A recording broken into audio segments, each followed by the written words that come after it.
एक बार राजा विक्रमादित्य शिकार खेलते खेलते एक ऊंचे पहाड़ पर पहुंच गए।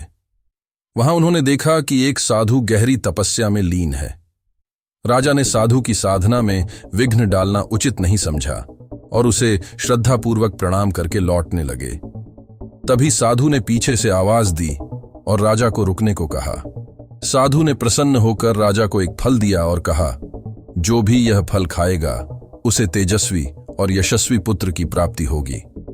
फल लेकर राजा लौट रहे थे कि उनकी नजर एक महिला पर पड़ी, जो तेजी से दौड़ते हुए एक कुएं के पास पहुंची और आत्महत्या करने को उद्यत हो गई। राजा ने तुरंत महिला को रोक लिया और ऐसा करने का कारण पूछा। महिला ने दुखी होकर बताया कि उसकी कई बेटियां हैं लेकिन पुत्र नहीं। इस कारण उसका पति उसे मारता पीटता है और अपमानित करता है। दुखी होकर वह अपनी जान देने चली थी। राजा विक्रमादित्य ने सहानुभूति दिखाते हुए साधु का दिया हुआ फल उसे दे दिया और कहा, यदि तुम्हारा पति यह फल खाएगा तो तुम्हें पुत्र रत्न की प्राप्ति होगी। कुछ दिनों बाद एक ब्राह्मण राजा के पास आया और वही फल उन्हें लौट आते हुए कहा, यह फल आपकी पत्नी के पास था। यह सुनकर राजा को गहरा आघात पहुंचा। उन्होंने फल लेकर अपनी पत्नी को दिया, लेकिन उनकी पत्नी ने वह फल नगर के कोतवाल को दे दिया, जिससे वह प्रेम करती थी। कोतवाल ने भी वह फल अपनी प्रेमिका, जो एक वेश्या थी, को दे दिया। वेश्या ने सोचा कि उसका पुत्र कितना भी यशस्वी हो, समाज उसे सम्मान नहीं देगा, इसलिए उसने फल को राजा को लौटा दिया, यह सोचकर कि यह फल खाने के सबसे योग्य व्यक्ति राजा विक्रमादित्य ही हैं। इस दौरान राजा को अपनी पत्नी और कोतवाल के संबंधों की जानकारी हुई। यह जानकर वे इतने आहत हुए कि राज्य छोड़कर जंगल में कठोर तपस्या करने चले गए। उनकी अनुपस्थिति में देवराज इंद्र ने राज्य की रक्षा के लिए एक देव को भेजा।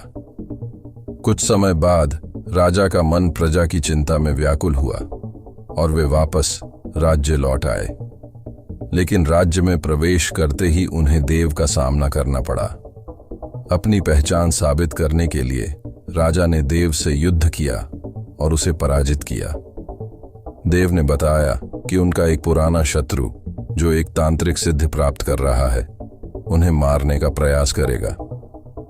देव के जाते ही राजा ने अपनी पत्नी की मृत्यु की खबर सुनी। वह ग्लानि से विष खाकर मर चुकी थी। राजा ने राजपाट संभाल लिया। कुछ समय बाद एक योगी राजा के पास आया और एक अद्भुत फल देकर उनकी सहायता मांगी। योगी ने कहा कि उसे एक बेताल की आवश्यकता है, जो श्मशान में एक पेड़ पर लटका है। राजा विक्रमादित्य ने योगी की सहायता का वादा किया और श्मशान पहुंचे। बेताल को लाने में उन्हें कई बार असफलता मिली, लेकिन हर बार बेताल उन्हें एक कहानी सुनाता। 25वीं बार बेताल ने राजा को योगी के धोखे के बारे में बताया। बेताल ने चेतावनी दी कि योगी उनकी बलि देना चाहता है ताकि उसकी सिद्धि पूरी हो सके।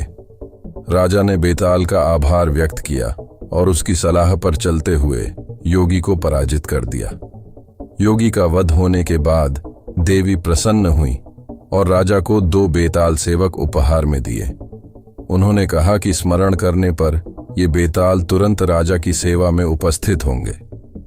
देवी का आशीर्वाद पाकर राजा आनंदपूर्वक अपने महल लौट आए और राज्य में सुख शांति स्थापित की। वीडियो पसंद आया हो तो कमेंट में जय श्री राम जरूर लिखें।